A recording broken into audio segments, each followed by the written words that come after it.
Welcome to the Emotional Balance Sheet, the go-to podcast for parents with multiple kids, especially those with twins, triplets, or more, who are navigating the maze of modern family life and personal finance. Whether you're overwhelmed by education or retirement planning, parenting dilemmas, career transitions, or trying to define your purpose and plan, we're here to guide you with empathy, encouragement, and expertise. Hosted by Paul Fenner, founder of Tama Capital, a certified financial planner and parent to 4 kids, including a set of triplets, our podcast is your ally in the quest for financial peace of mind, proving that money matters, but family comes first. Subscribe now and join our community of empowered parents at tamacapital.com. This podcast is for informational purposes only and should not be relied upon for investment decisions. Clients of TAMA may retain positions in the securities discussed in this podcast. What does comprehensive financial planning even mean? At Tama Capital, it means a family office where lifestyle planning such as retirement, college, portfolio management, tax prep, and planning all are under one umbrella. But it goes beyond numbers. We focus as much on the emotional side of financial planning as we do on the financial side. We get you. We understand your challenges of building a family, business, or career, and a healthy life. We are devoted to wealth planning for families like yours because we are you. Learn how our family can help your family by visiting tamacapital.com. Today, I welcome back to the show college planning expert Heidi King. This is a first for us on the podcast, having a 2-part mini-series, if you will. But given the changes in the college planning landscape, especially around the FAFSA changes that have been rolled out over the past year, I thought that having Heidi back on to talk about specifically the changes and impacts these FAFSA changes are going to have on families was really critical. I'll put a link in the show notes to our first conversation, which I definitely think you should check out. On that episode, we focus on the right fit school for students, whether it's social, academic, and financial implications that all go into choosing the right school. But with this episode, we're really focused on the FAFSA, the impacts it's going to have on college planning and on families, especially those that may have multiple kids like I do, twins, triplets, or 2 or 3 kids in college at the same time. I hope you enjoy my conversation with Heidi King. Heidi King, welcome back to the show. Thank you so much, Paul. I appreciate the opportunity. It's always good to talk about FAFSA and the process, so I'm happy to be here. Well, this is a first for me, and I've been doing the show now for I think a little over 3.5 years now, and I've had repeat guests, but none like a 2-part series like that we have done. So I'll put a link in the show notes for our first conversation, which really focused on what we called like finding the right fit school, which centered around social, academic, and financial. And one of the big pieces that we didn't get into, which we're going to talk about today, is financial aid and specifically FAFSA, because obviously there's a lot of news around that. The year now is 2024, and we're recording this in February, and the FAFSA site is an absolute train wreck with delays and things like that. And I know that you have some updates that you'll provide us on that. But I think where I want to start is I guess could be $1 million question for some families, is do I even have to fill out the FAFSA? Like if I know I already make too much money, Paul, like why am I even bothering going through this? So I think that's the question I want to start with you today, Heidi, and then we'll take it from there. Sure. So the simple answer is yes. Yes, you do need to fill out the FAFSA, even in spite of the assumption that you are not going to get need-based aid, because that is really based off an assumption and it's not proving true for many families. the benefit that the FAFSA brings us can be different from school to school. And many of us find ourselves getting some need-based aid when we assumed that we were not. So, but to back up further, the whole point of the FAFSA is also to give us, yes, some families are going to get Pell Grants because of income on the FAFSA, but many families won't. So when are we benefiting in the middle families? Well, we're going to fill out the FAFSA because the colleges get the FAFSA result as well. Those colleges use that form, the result of that form, and the numbers from that form to build their own financial aid packages. This is where they get to choose what they're doing. They want to entice the kids to come. It is part of their marketing. So for some kids, they're going to roll out more opportunities and more carrots to come. In addition to that, the FAFSA actually is the application for the student loan. It stands for Free Application for Federal Student Aid. That is the application for the student loan. That has nothing to do with how much money you make. So anybody that fills that out gets a very strategic loan.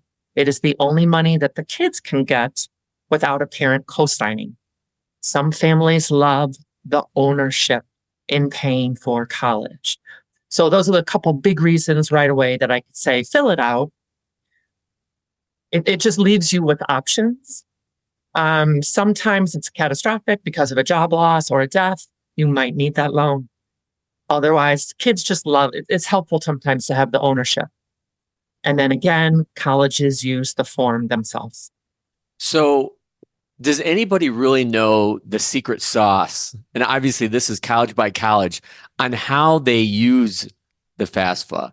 I think what you said is really interesting. They use it as kind of a marketing tool, if you will, to draw kids in. But I got to imagine like every college looks at that differently. Sure. And that kind of has the initial, where's the sticker price for the actual college? The result of your FAFSA doesn't change. That's fixed. But if a college is super expensive, has a high sticker price, Northwestern, University of Southern Cal, many of the Ivy Leagues, they take that FAFSA. You can find yourself need-based, really. Let's say your FAFSA result, which is called the Student Aid Index. Let's say that's $50,000.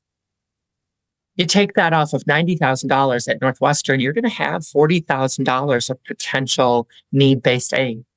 Now, at your state college, maybe not. You won't, because typically our state universities are less than that. But that gap at some of the more expensive schools could be covered by something that the colleges then built.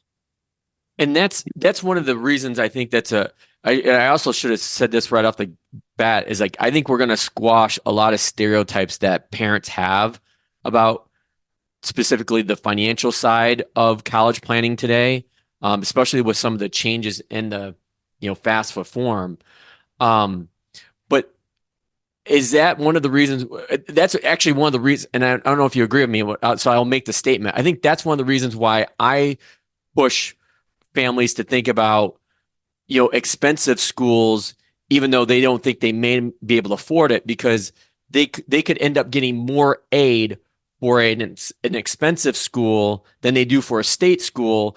And when you look at the bottom line numbers, they could be fairly equal, or the, say, expensive private school, if you will, which is what they typically are, could actually be a lower cost. And I think there's a really good comparison here when you go car shopping. There's the MSRP, the sticker price, which you've already referenced. Then there's, okay, what's the price that you pay for it? So sometimes the OEMs like Ford or GM will give you a $1,500 rebate, or this rebate or that rebate. And then the dealership itself will like, oh, well, we really need to sell this car this month to get it off our lot. We're going to give you another $1,000 off. Similar. Yeah. And for sure, the notion that these private schools, their sticker price, it does turn some people off, because they have the assumption that they can't afford that. But it is the private schools, both in-state and out-of-state, right? Because that has nothing to do with in-state and out-of-state, right? Right. It's just a private school. So they're the ones that we call flexibly priced. And they get to determine their own package based on, the different timing in the month, or are they filling their class, or what their institutional priorities are. And when I say institutional priorities, it could be that they need somebody who's in the band. They're losing their oboe section, and now they need 2 out of the 4 oboes all of a sudden. So they need to fill that. That's really interesting. I would have never thought about that. Yeah, I know. So, but we see that happening. Nope, they're good on the violins this year because the violinist, somebody needed a 5th year, so they're going to stay. So it can be athletics. It can be music. It can be theater. It can be geographics. They don't have a kid from New Mexico at Indiana, or they don't have many. So Indiana University, or, wants the kid that's a little further away because it's heavy with the Northeast, heavy with the Midwest, not so many people from the Southwest. They build that. The schools. And that's where you can sometimes see different merit packages, but it all starts mostly with the FAFSA because they understand what you can pay based on that FAFSA result. If they want you to come more and more, they're just more likely to add a housing grant or a little bit more money. Maybe you'll get the $6,000 scholarship, not the $3,000 scholarship. That's where the institutions have choices. So one of the terminology you brought up was the student aid index. And I think for most families and advisors such as myself, who's been doing this for a while, we're still accustomed to what was called EFC, so expected family contribution. And so that's now been replaced with this student aid index. Can you talk about the differences between the two? Yeah, this term needed a refresh and an update because EFC actually stands for expected family contribution. So people assumed it was what they were going to be expected to pay. I know a lot of people were like sticker shocked with that. Right? Yeah, but it no longer had that 1-to-1 ratio where you saw the number and that was what you were going to pay. Actually, Paul, sometimes it was higher. Oof. Right? So it needed a refresh. So they came up with the not so catchy student aid index. But think of it as an index number that is not necessarily a full math equation in and of itself. You don't necessarily get it minused. So sticker price minus the student aid index. Yes, that is part of the formula, but it literally is like the secret recipe for Kentucky Fried Chicken. We don't know the whole recipe behind the window and the curtain. Somewhere in there will be merit packages, and sometimes some colleges will cover some need, but not all colleges will cover the same need. Meaning, Northwestern typically will cover 100%, 95% of need. Right. Other schools like University of Illinois or our state schools tend to cover less than 50% of the need. And then that's where it gets confusing. It's because, yes, it can be published, and you'd have to go on website to website to figure out, in general, what percentage of need do they cover. So that is where this whole formula is just not straightforward, even in today's world. And that's one of the aspects that I think has gotten really good over the last few years from myself as an advisor standpoint when I'm working with families and putting together college plans, is that the software, the tools that we're able to use today, they're really powerful, and they can tell you that number, within a few percentages, like 90% of need-based aid is covered by this school, or only, like you mentioned, like state school will only cover 40% of the need-based. So it's really been helpful getting an idea, because like I'll have some kids that roll into my office and they've got like 10 schools, and which is great. I like when I'm having conversations, I'm not sure how your firm works this, Heidi, but like I say, give me the more firms or the more colleges, the better. Like Mhm. don't limit yourself. Don't pigeon yourself into a hole. And maybe I have my own biases with that because when I was going through the process, oh boy, 30 years ago, that's what I did. Like Yeah. I was like Notre Dame or bust. Well, guess Uh-huh. what? Notre Dame didn't happen. And then my backup school was actually where your son goes, IU at Bloomington. I got in, but then I got the sticker shock. I'm like, oh well, this isn't gonna work because I can't pay for it. So, um, but that's maybe why I push kids to think about like just open the faucet. Just give me as many as you would like, and then we can go from there. I think starting big is much easier than starting small with a small list. And I can say also having a range of the purchase that you want to make is so important as well. The components that we work with at College Inside Track is truly what is the right academic fit for your student. Socially, where do they want to find friends and live for 4 years? The financial fit should also be part of the discussion, usually about 2 or 3 years ahead of when you want to, when you're going to be applying for schools. Sit down with an actual budget. If it comes in at this price, are we comfortable paying that price? And that's where you as an advisor are so helpful, right?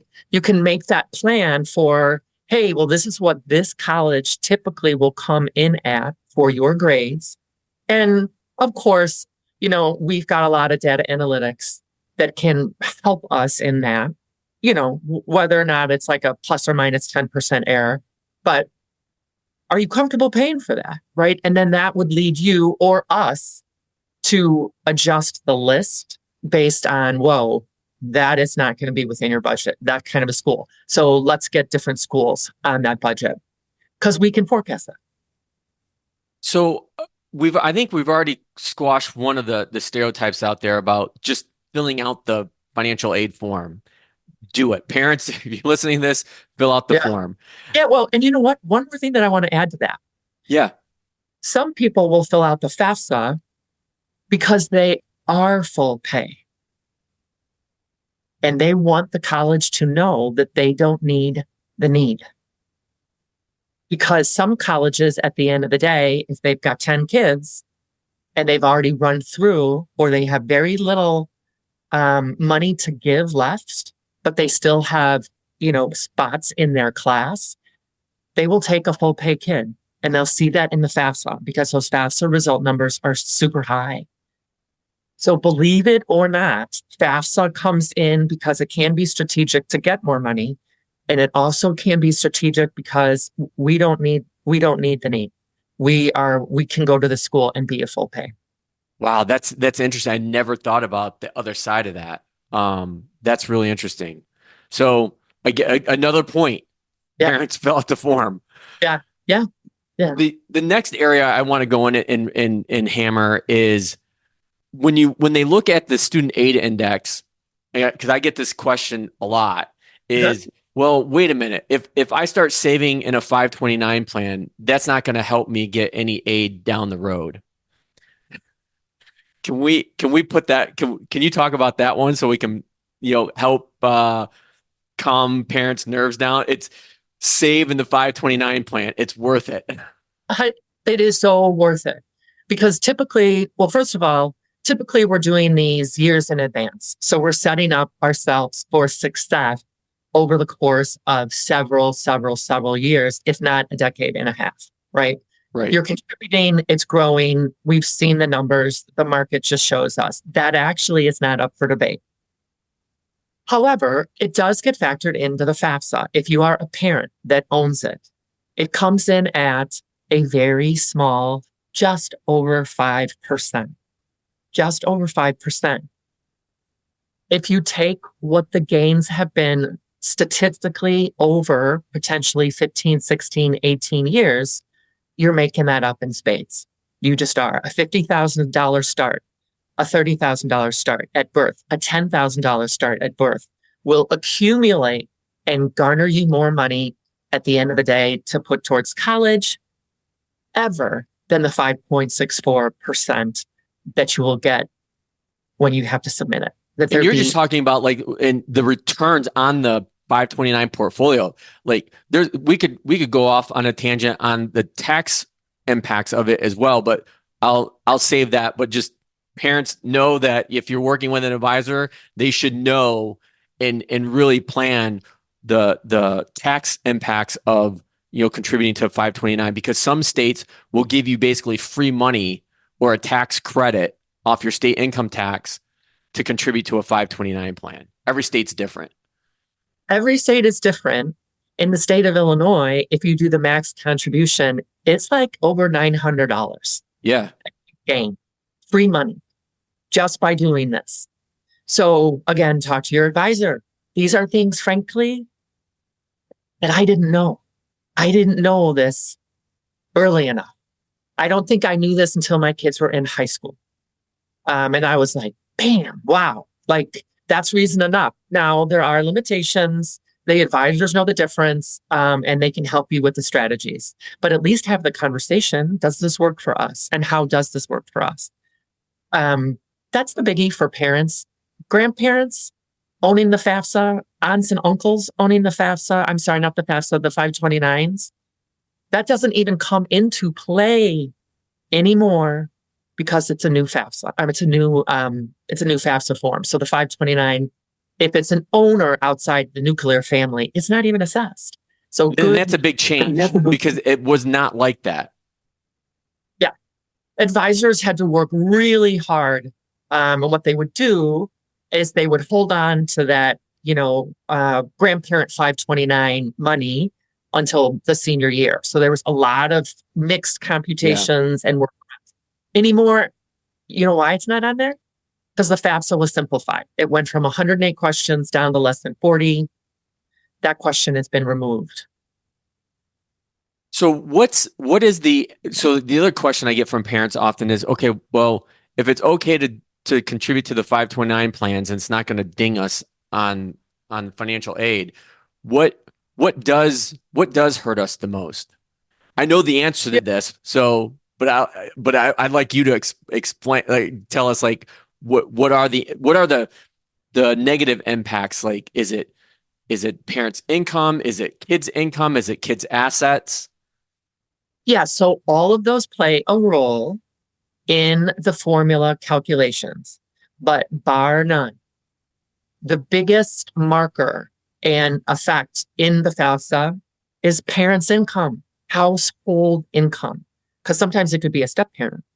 So, and sometimes it could just be, somebody else in the household. So, but household income on the taxes is the single biggest factor. And that is actually up to 47% assessed. 47%, not just over 5, 47%. So whether or not you're going to be need-based or not, we can get it out of the notion that it's assets. It's not. It's parents' income. Going back to assets, though, because I know I've seen this in my own firm at TAMA, where I'll be working with a new family and they're bringing in, they have assets that were set up for a kid for an UGMA or an UPMA, which is a fancy word for a minor trust, if you will. And one of the things that I do is I try to get that I try to get that moved as fast as possible for two reasons. One is, when most people don't realize that when that minor turns 18, they get full control over that. Most people don't want that. And number two is that UGMA or UPMA, when the kids are going to college, is in the kids' name. And so that gets treated as student assets, which has a bigger impact than, say, parents' assets, correct? That is true. And it does. So students' assets are assessed 4 times higher than parents, 20%. So you're wise if the student is finding that they are in the need-based zone, that is going to be assessed higher. So if the parent's income is at a range where that student can be getting need-based assistance, then you want to be very, very careful about where that money is held. You would want to use and draw down on or move the UGMAs and the UTMAs, which are those savings accounts that are for the benefit of the student. So one of the other changes that hurts me personally, and I know it will hurt several of the families I work with. So most people know that I work with families, and I have this special draw to families that have twins, triplets, or basically 3 or more kids. Why? Because if you're listening to the show, listeners, by now you should know I have a set of now 13-year-old triplets and an 11-year-old. And so before, under the old student aid calculations, there was basically a multiples discount, if you will, that EFC. If your EFC, expected family contribution, was $60,000 and you had 2 kids at the college at the same time, it'd be really $30,000 for each kid or student. Now that's gone away. It is. And then I can give you some trending good news as well. I was hoping you were going to tell me this, Heidi. And so I know a handful of other families listening to this. Yeah. So we are right in the middle of this new FAFSA. So the data analytics are not anything that we can derive from a full conclusion yet. So hang tight.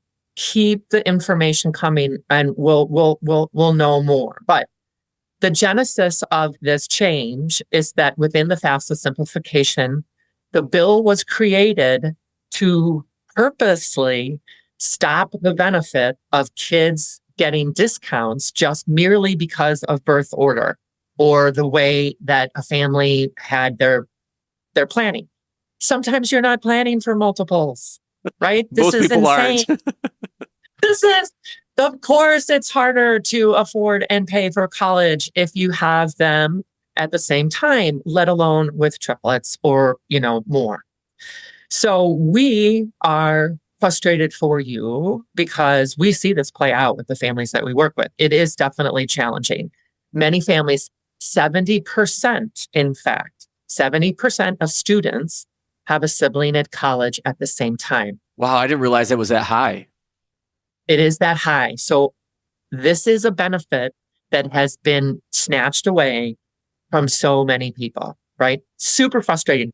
Matter of fact, if you are going to ask me what are the 3 reasons, maybe even the 2 reasons that this form has been delayed so drastically, because this legislation was passed 3 years ago. So it could have been implemented more quickly. But this result of losing the discount for multiple kids has been extremely challenging and gone over really like a lead balloon. What ended up happening is exactly what you said. You lose the discount. It used to be that you were able to split it by 2, by 3.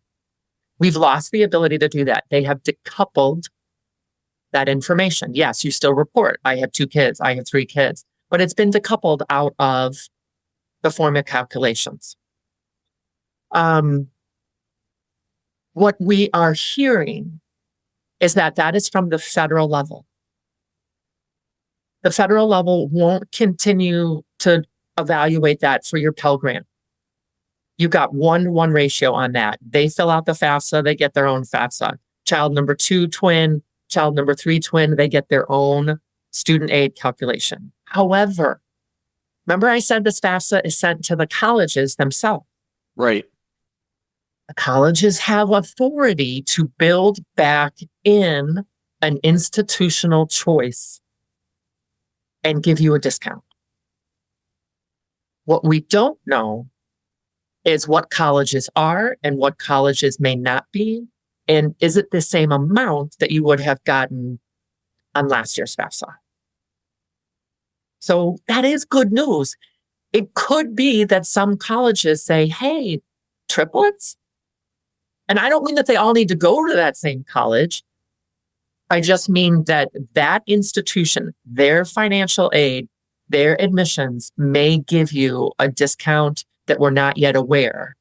And that's where we need to like just keep like hoping that some college, we will know more of this literally in the next 3 months when we actually get the results from the FAFSA. The FAFSA, as you know, has been further delayed as of last week. So, Right. So that actually leads me to the question. So I have a family that has a set of twins right now, and they are both going to the same school in Northern Michigan. And obviously I think we've said this, I don't know how many times, probably can't say it enough. Every school is so different when it comes to financial aid. It's like, secret sauce, like how Kentucky, I think you used the Kentucky Fried Chicken reference. But do we have any indication as to like what schools really offer discounts for sending students to the same school? So like in this example with the family I'm referring to, they got a little bit of I think a sibling discount for both of their boys to go to school there, but it wasn't a lot. It definitely wasn't as much as they were probably hoping for. But there is no list. I wish there were a list, just like I wish I could tell you there's like a great list for scholarships. There's no list that has, a multi-student discount. But if you would imagine, how would you figure this out? Schools that have a high acceptance rate, meaning 50%, 70%, where they're accepting a lot of kids, they may be impassioned. They may just be more likely to give you a discount. Now, is the discount going to be split? No, it won't be split, but you could get something, housing grant, $500, $1,000, but it's not going to be a $10,000 gift just because you got two. I know we don't have data on this, but I'm curious because this question just popped in my mind is, I wonder if there's a bigger difference between sending, say, the multiples to a public school versus a private school. My guess is this is just a guess, like you'd probably have a better chance at getting a bigger discount at a private school than you would a public school. Yeah, again, because they just have more discretion over wanting the kid and then filling it in with enticements and their marketing. That is their financial aid package. It is what they get to market to you and show you that they really want you to come. So did you tour? Did you write them a letter? Did you say, I have a sister or a brother or that's coming? Where can you help us? And impassioning them, we call that appeals. It's after you've gotten in, you get your financial award letter. And what you would do is you would call school to school, potentially write an email or a letter and attach it and then ask, we need you to come in. When we do this for our families, and we don't do this for every family because it doesn't work. It's not necessarily a strategy that we, as a blanket, deploy. But when we see things that are notable and it is a flexibly priced school, i.e. maybe a private school, or even a state school that's not really filling their numbers, right? Not the flag, not Michigan, right? Not IU, but are we talking about another school that's maybe the classes don't always get filled up? That's the school that you're asking, like, hey, then, word those correctly and ask them, can you come up with a little bit more in our family would make a difference at X. What is your X? Is it 2,000? Is it 1,000? Is it 10,000? For sure, we recommend families this year that lost something overnight to appeal the FAFSA, specifically with the financial aid departments of the colleges. Because you can say, we had this last year, we now have this year. Can you give us a human response? Because they will look over this as it won't be a machine. It is actually evaluated by a person, and then they can come up with their own decision. So before I pivot to another question I just jotted down, which I think is going to be interesting. It's not something I really have thought of before, but I have a connection to this. What are you recommending, or the conversations that you're having with the families that you're working with this delay and FAFSA? I mean, obviously, there's nothing that we can do. We just kind of write it out, and when it opens back up, when they get things fixed, then parents just get in and do it. So there's a lot to unpack in the delays. Because it's got to be really frustrating for the schools as well, because they're trying to fill numbers, and I got to imagine that's pretty difficult. Yeah, they have to do all of this in such a condensed, truncated time frame that they are really under the gun and frankly understaffed. So what it requires from us is really just patience, because the timeline is now officially off kilter. It's off the rails. So just have patience. What we know now is that the actual FAFSA forms won't even be going to the colleges themselves until probably the second week of March. The colleges themselves won't even get it till the second week of March. So from there, it's going to take at least another 4 weeks. We would expect these to be in our hands normally 6 weeks earlier. They're going to be delayed. We're not going to get these. If you're a family that is in the process of applying to colleges, senior and high school, you are not going to get your financial aid offers until mid-April, probably. Decision day is normally May 1st. Right. It gives families 2 to 3 weeks, and that feels extremely rushed and uncomfortable. Everybody's in the same boat. Some colleges have announced this week, Illinois State is one of them, that they are going to push back May 1st to a later date. So decision dates are starting to be announced, school to school, that they could be pushed back. So hang in there. Hang in there. Okay. Patience. But for families, that does not prevent them from going in and filling out the form now. Correct? Yeah, no, honestly, I haven't filled out my form. I was waiting for all of this. I'm fine waiting. I'm going to do it this weekend. I don't think I had any interest in doing it while it was in its soft launch and being one of the people that was the guinea pigs. So I watched a lot of videos. We do professional development on this at College Inside Track. Most of our families have already done it, but I wanted to see from other people, where the hiccups were. So I am perfectly fine. I'm going to do it this weekend. I don't have an applying senior, though. If I had an applying senior, I think you got to do it early, just maybe not on the first week. So, if you haven't done it yet, do it right now. It's fine. And then... Oh, sorry to interrupt, Heidi. One of the things I've kind of learned, and I was hoping you can confirm this with me, is like when I'm working with a family and they're completing it, is it better to have the student fill their part out first and then the parents, or doesn't it matter? They are suggesting that some of the processing delays and faults are because the parents are doing too much too early. So have a FAFSA ID. That takes about 2 to 3 days to get your ID. You request that. You put some information in, studentaid.gov.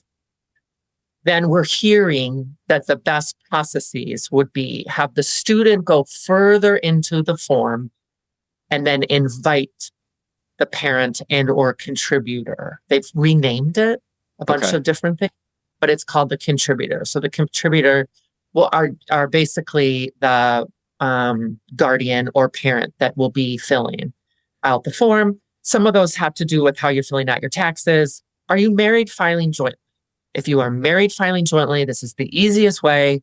Only one of the parents needs to have the FAFSA ID. So that student will invite that one parent, and that one parent will be responsible.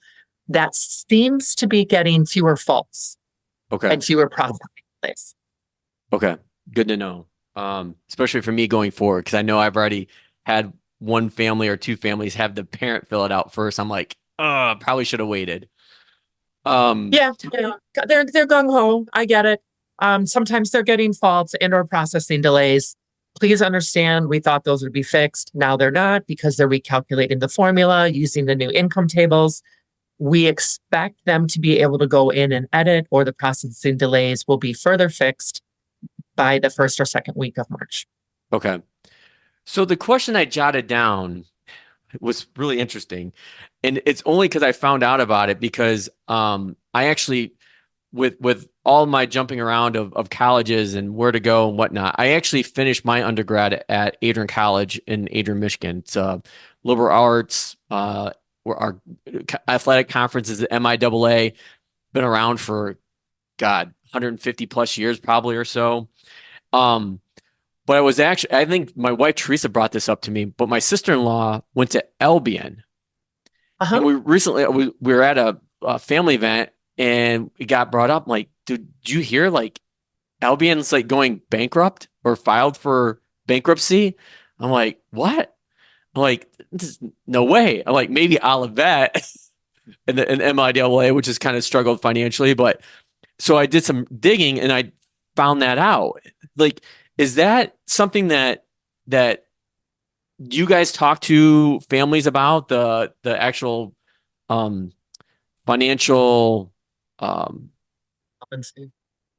guess acumen of a university? I mean, obviously your bigger ones like your state schools, they're pretty solid, but like these smaller kind of liberal arts schools that, if they don't make numbers, it gets really hard for them to compete financially.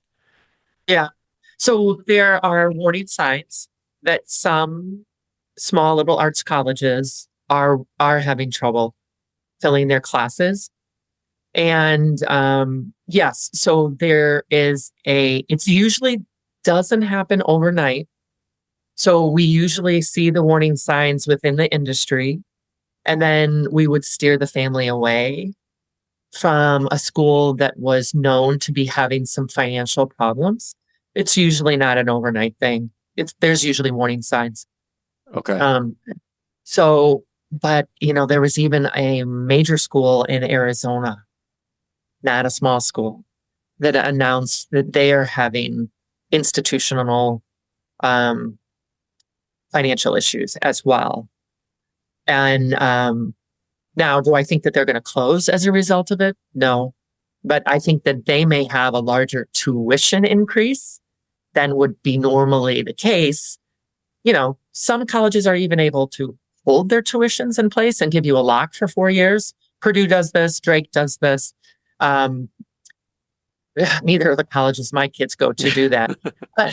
So, it's nice when they do because you can plan for what's going to be 4 actual years. Whereas Mizzou, 2 years ago, or 2 years ago, they went up like 13%, 12% in 1 year. So that may be what happens if they're teetering. And yes, some of them are also closing.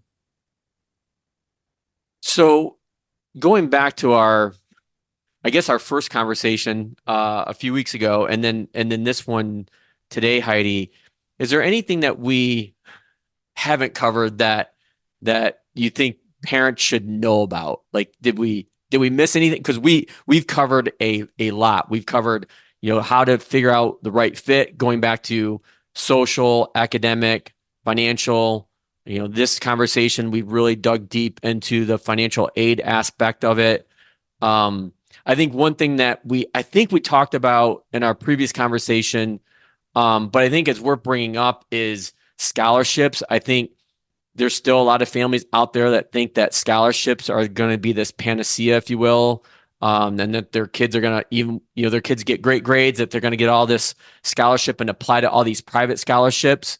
And I think we did talk about this last time. We're like, or maybe I've even said this at one point. I'm like, your kid's better off getting a job than spending hours upon hours applying for a scholarship that may not even renew. It may be a one and done. Do I have that right? Yeah, I just wrote an article about this. It is like the dirty little secret. Maybe that's why I read it.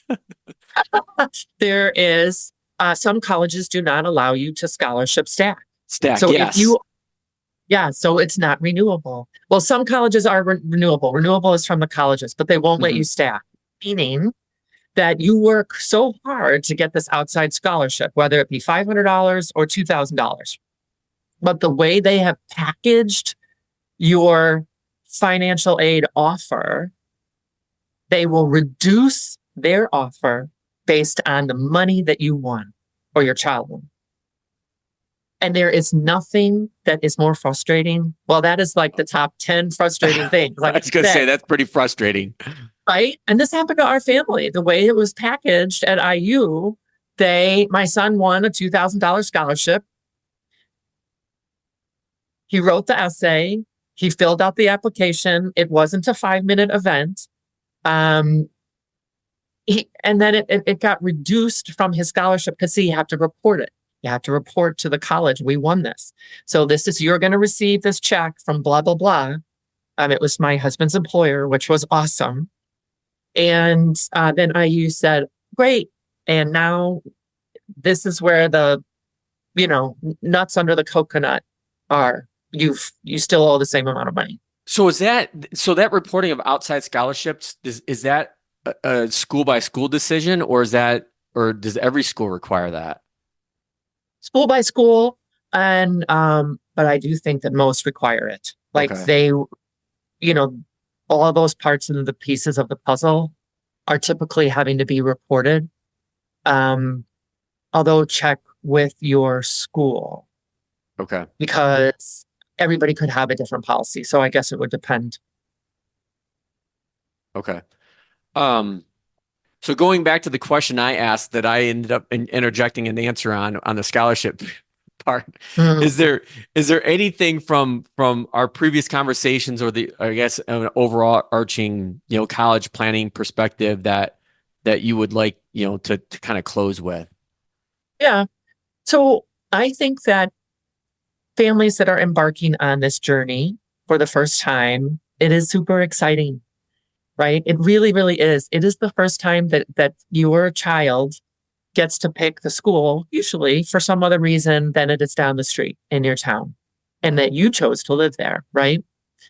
So it's a really exciting timeline and time frame and a milestone family event.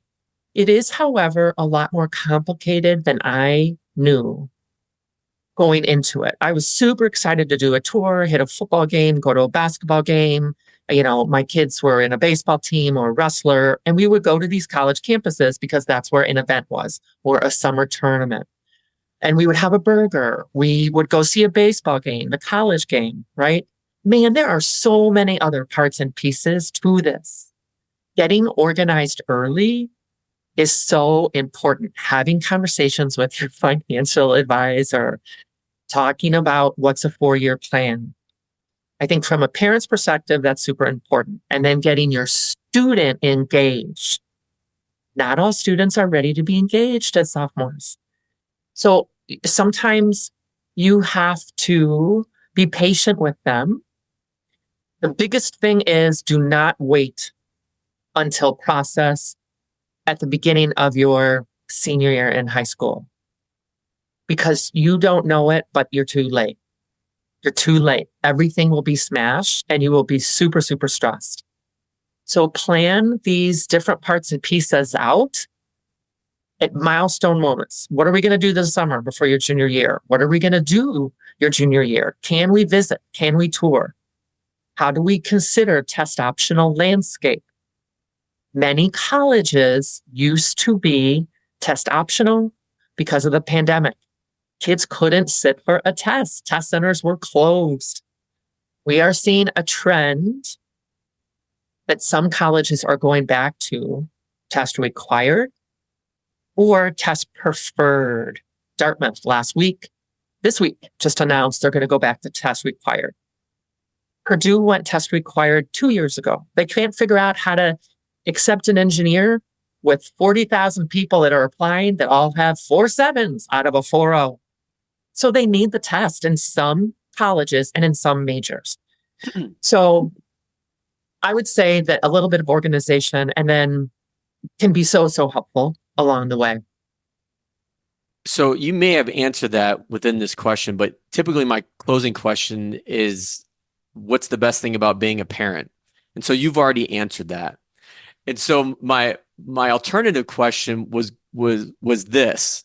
What is the best thing? What was the best thing about going through the college planning process for your family? And so, audience, just full disclosure. So, Heidi, your oldest son is a senior at IU in Bloomington, and your younger son is a junior at Illinois Wesleyan University.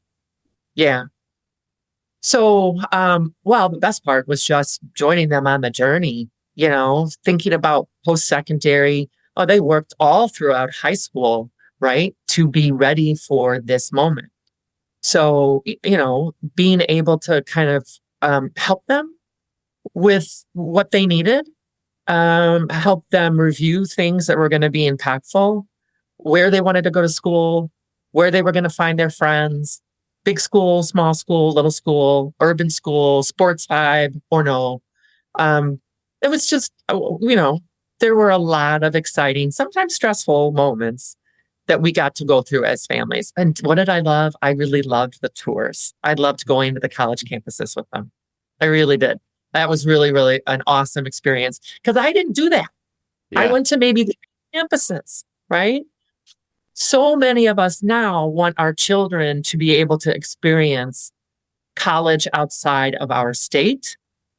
And we fully embrace that in our family. Now, they both ended up closer to home, but they knew they had the option and they got to work through the benefits. So they didn't feel like they were forced to stay or they had no other options. And I do love that.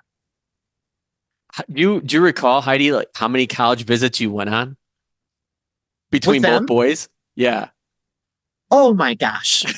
I mean, it was definitely upwards of 20, maybe 30, because we would go to sounds exciting. Just hearing you say that. That's a lot of places. That sounds pretty cool. Yeah. Grandma lives down in Florida. So we went to a big campus in Gainesville. We went to another big campus, University of Florida, right? That was super fun. Florida State. And then we went to smaller campuses, Flagler, what's going to work for you? Because my younger son, when he went to IU, he was like, I don't want to walk 30 minutes from my dorm to class. And I was like, whoa, I never even thought about that. That would be a bummer. He didn't like the big campus. My other one, he had it like, I love all the vibe of all of this. So the tours I really loved. And, we went SEC, we did all that stuff out in Colorado, but that's because we were on vacation or we were at a tournament. That's what we did. Well, and just listening to your response to that, I'm just going to prime you for our next conversation, which is, it will have nothing to do with financial aid. It will have nothing to do with college planning. It will be completely, and if you're up to it, very personal. How did you and your husband do when the kids actually left? Because I've been dealing with that with families for the last couple of years. And I was just actually having a conversation with the family that had twins that went to Northern Michigan. And she was talking about how it was like really difficult, and it's been difficult because she sees like other families that their kids are closer and they see them more often. But then she's like, but Paul, at the end of the day, I think it's much better the way it worked out. So I would be really interested to hear your thoughts on the personal side of what it's been like getting your two boys through college.